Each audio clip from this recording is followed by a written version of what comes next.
Tropical cyclones are amongst the most destructive weather phenomena.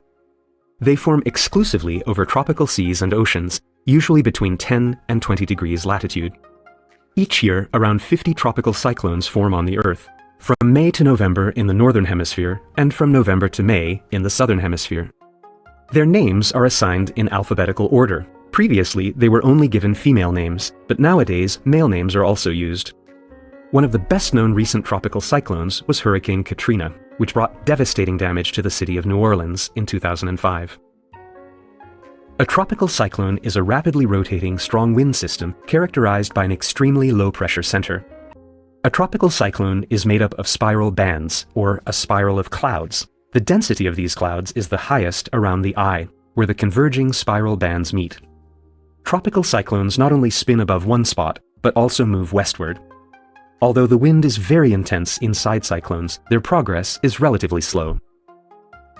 In the tropical zone, sea surface temperature is highest in late summer. Warm water evaporates, rises, and transfers some of its energy to the atmosphere, thus forming thunderstorms.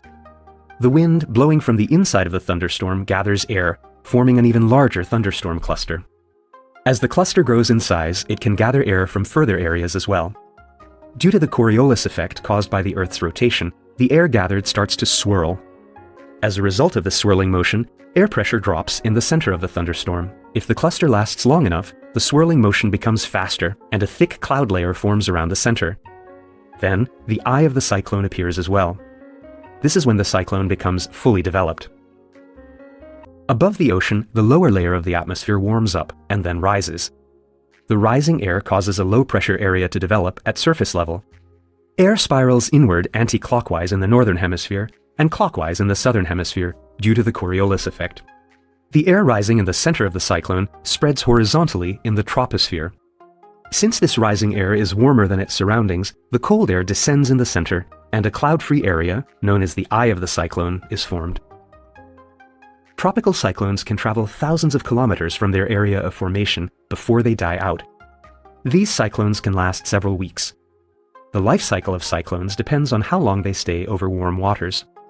At the end of the first week, tropical cyclones are called tropical depressions, while at the end of the second week, they turn into tropical storms. Usually, they become fully developed within 10 to 15 days.